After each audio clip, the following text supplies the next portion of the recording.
Se denomina glaucoma a un grupo de enfermedades que afectan al nervio óptico y por eso se considera una neuropatía óptica.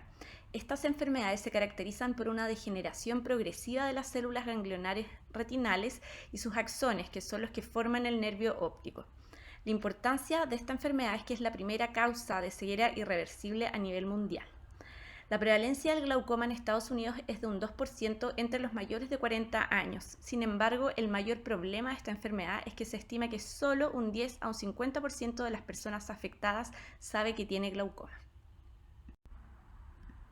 El glaucoma lo podemos clasificar en glaucoma primario, donde tenemos el glaucoma primario de ángulo abierto y el glaucoma primario de ángulo estrecho. Luego tenemos el glaucoma secundario, que puede ser secundario a trauma, puede ser secundario a un proceso inflamatorio, por ejemplo en uveitis, donde por detritus y células inflamatorias se puede obstruir la malla trabecular y se aumenta la presión intraocular. Puede ser por el uso de corticoides, tanto corticoides tópicos como corticoides sistémicos pueden aumentar la presión intraocular y generar un glaucoma secundario. También puede ser de causa neovascular, que lo vemos con mucha frecuencia en pacientes con retinopatía diabética proliferativa y también en casos de trombosis de vena central de la retina, entre otros ejemplos de glaucoma secundario. Y también tenemos el glaucoma congénito. Vamos a partir hablando de los glaucomas primarios, donde el glaucoma primario de ángulo abierto es el más frecuente, seguido por el glaucoma primario de ángulo estrecho.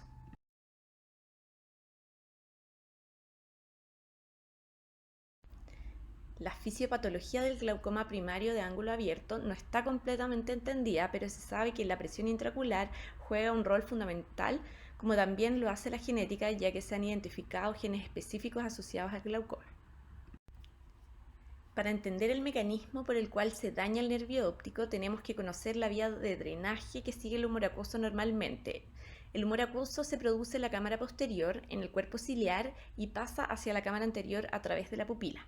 Luego, el humor acuoso puede seguir dos vías de drenaje, una de ellas y la principal es a través de la malla trabecular que está en el ángulo iridocorneal, y la segunda vía de drenaje es a través de la vía uveoescleral. Entonces, el mecanismo a través del cual se produce el glaucoma primario de ángulo abierto es porque existe un aumento de la resistencia al drenaje del humor acuoso a través de la malla trabecular, lo que lleva a un aumento de la presión intraocular. El aumento de la presión intraocular genera daño mecánico y compresión sobre todas las estructuras posteriores del globo ocular, en particular de la lámina cribosa. La lámina cribosa es la porción posterior de la esclera por donde atraviesa el nervio óptico y es el punto más débil de la pared del globo ocular. Por lo tanto, en esta zona, si aumenta la presión intraocular, se genera una compresión y deformación de la lámina cribosa con el consecuente daño axonal mecánico y del transporte axonal. De esta forma, el nervio óptico va perdiendo sus axones. Dentro de los factores de riesgo para desarrollar glaucoma primario de ángulo abierto tenemos la presión intraocular elevada, que es el principal factor de riesgo para desarrollar esta enfermedad. También la edad, que sabemos que en la medida que pasan los años tenemos más riesgo de desarrollar glaucoma. Los antecedentes familiares de glaucoma son muy importantes también, la raza negra y el grosor corneal disminuido. Respecto a las manifestaciones clínicas y cómo hacemos el diagnóstico de glaucoma, hay 4 factores que tenemos que considerar. Lo primero, respecto a los síntomas, tenemos que saber que es una enfermedad asintomática hasta estadios muy avanzados. Y en estos estadios avanzados se va a manifestar como una disminución de la agudeza visual y una alteración del campo visual. El campo visual se va alterando desde la media periferia de forma centrípeta. Y si el glaucoma sigue progresando, los pacientes terminan con un campo visual tubular y finalmente llegan a la ceguera. Es muy importante recordar que esta pérdida de agudeza visual y de campo visual es irreversible y por eso es necesario pesquisar el glaucoma a tiempo para evitar que los pacientes lleguen a estos estadios. La presión intraocular elevada sabemos que es el principal factor de riesgo para desarrollar glaucoma.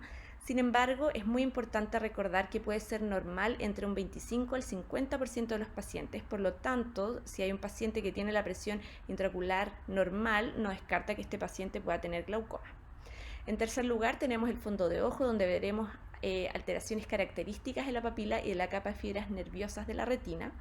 Y finalmente usamos algunos exámenes complementarios, como son el campo visual computarizado y otro que se llama OCT, y ellos ambos nos ayudan para el diagnóstico de esta enfermedad. Entonces en el glaucoma vamos a ver algunas alteraciones características. Vemos en la primera foto una papila que es totalmente normal. La papila normal tiene un reborde neuroretinal, que es el que está marcado por la flecha superior, y al centro hay una zona que denominamos excavación, que es esa zona más pálida que está al centro y es por donde vemos que salen los vasos sanguíneos. En la medida que se van dañando los axones de las células ganglionares, esta excavación va aumentando. Entonces, normalmente los oftalmólogos establecemos una relación entre el diámetro vertical de la papila y el diámetro de la excavación, y normalmente esta relación es igual o menor a 0,3. Cuando tenemos una relación o un tamaño de la excavación que sería en una relación mayor a 0,5, nosotros sospechamos que pudiese tratarse de glaucoma. Y también nos importa mucho la simetría, o sea, ver cómo es la excavación en un ojo respecto a la del otro. Si hay una simetría, también puede tratarse de un paciente con glaucoma. En la segunda foto vemos una foto de una papila que la excavación estaba aumentada hacia superior y además las flechas marcan un defecto en la capa de fibras de la retina, que eso también es un signo que nos indica que pudiese haber glaucoma. Y en la tercera foto vemos un aumento marcado en la excavación papilar. Normalmente las alteraciones observadas en el fondo de ojo se correlacionan con las que podemos ver en el campo visual. El campo visual es un examen muy importante para nosotros, ya que lo utilizamos para el diagnóstico de glaucoma, pero también para el seguimiento de los pacientes para evaluar si hay progresión o no. Entonces, en la primera figura vemos que hay un campo visual que es totalmente normal, que es el que corresponde a la foto de la papila normal. En el segundo campo visual vemos un defecto que está en el campo visual inferior y que se correlaciona con el aumento de la excavación en la papila hacia superior y el defecto de la capa de fibras nerviosas que también vemos a superior. Y en el tercer campo visual vemos un defecto que es más difuso, que está tomando una forma tubular y que se correlaciona entonces con este aumento difuso y marcado de la excavación papilar. En esta diapositiva solo quiero mostrarles el otro examen que utilizamos para el diagnóstico, que se llama OCT, que es una tomografía de coherencia óptica y que nos ayuda a ver más objetivamente el adelgazamiento de la capa de fibras nerviosas de la retina. Es muy útil en pacientes, sobre todo en glaucomas iniciales, donde nos queda la duda después de hacerle el campo visual. Respecto al tratamiento del glaucoma, los objetivos son detener la progresión de la enfermedad y mantener la calidad de vida, ya que la pérdida de campo visual puede afectar actividades cotidianas como por ejemplo manejar. El único método comprobado para detener la progresión de la enfermedad es disminuir la presión intraocular. Y para eso seguimos un tratamiento que es escalonado y comenzamos con hipotensores tópicos. También tenemos otras alternativas como son la trabeculoplastía láser y también la cirugía de glaucoma. La primera línea del tratamiento son los hipotensores tópicos y tenemos distintas familias. Las prostaglandinas son la primera línea.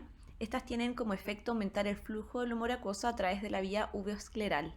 La gracia de las prostaglandinas es que tienen mínimos efectos adversos sistémicos y se pueden administrar una sola vez al día, lo cual genera una mayor adherencia al tratamiento.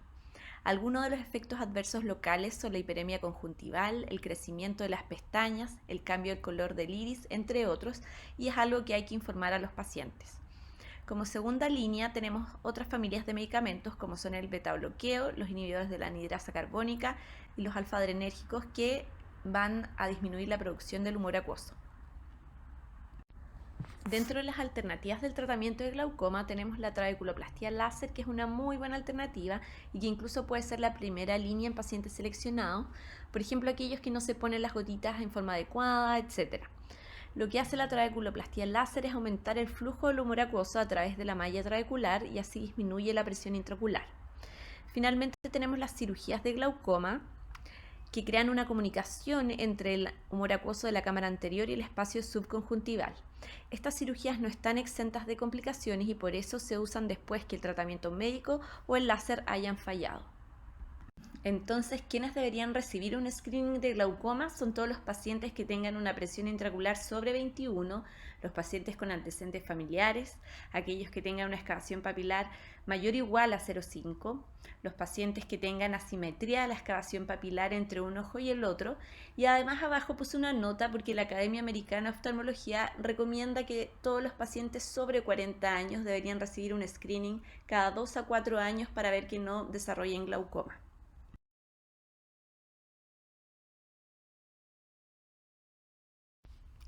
El glaucoma primario de ángulo estrecho es el segundo en frecuencia y se diferencia con el glaucoma de ángulo abierto en que aquí el ángulo está obstruido por el iris periférico.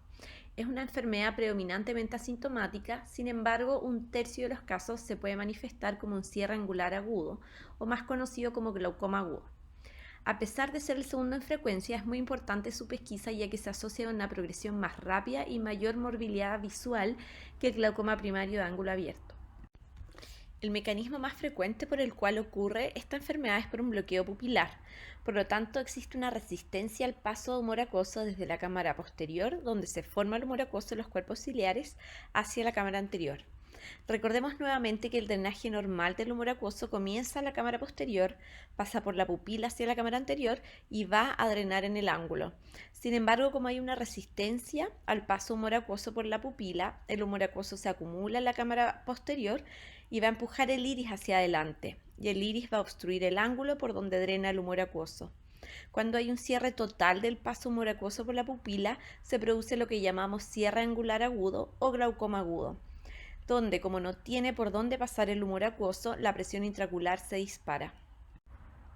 Dentro de los factores de riesgo para el glaucoma primario de ángulo estrecho tenemos el sexo femenino, la edad avanzada, los pacientes asiáticos, los antecedentes familiares y los factores biométricos del globo ocular.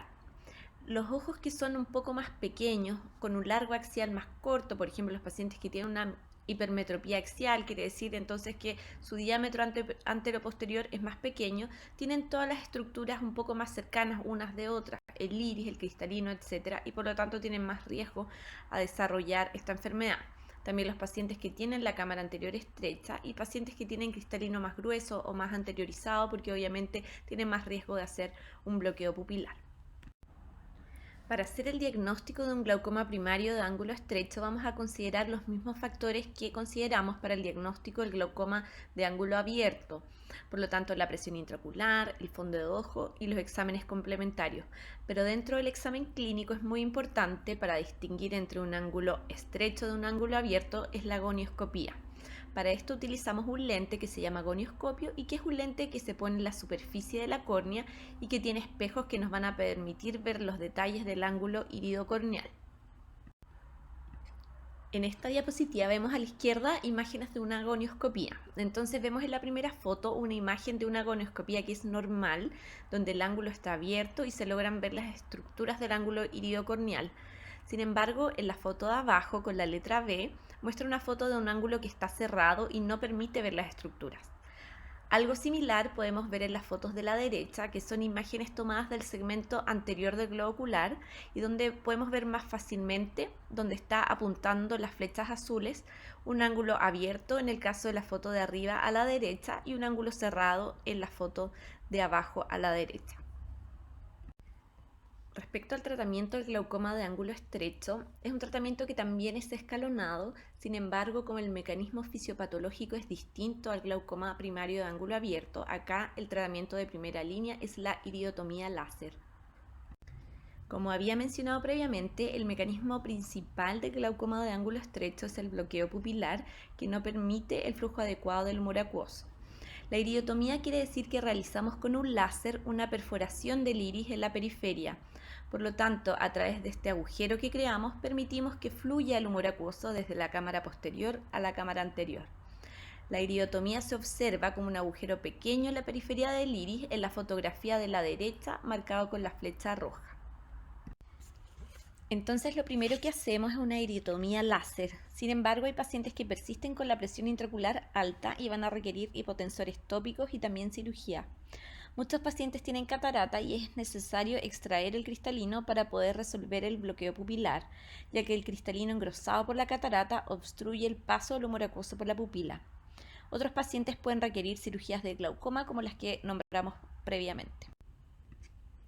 Respecto al cierre angular agudo, o más conocido como glaucoma agudo, habíamos mencionado que un tercio de los pacientes con glaucoma de ángulo estrecho puede manifestarlo de esta forma, como un cierre angular agudo, y es importante que ustedes lo conozcan porque se trata de una urgencia oftalmológica.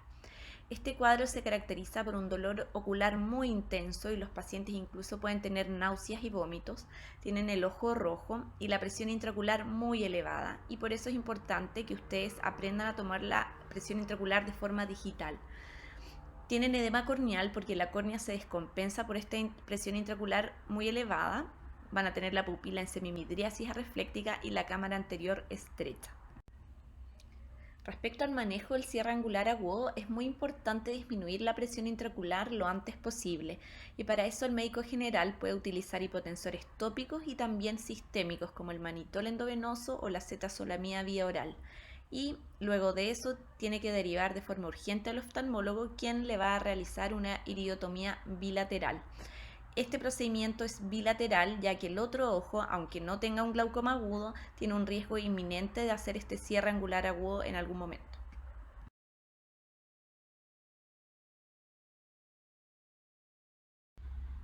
Finalmente vamos a hablar de una patología que es mucho menos frecuente, sin embargo es importante tenerla en cuenta como diagnóstico diferencial de algunas enfermedades que pueden ocurrir en la infancia.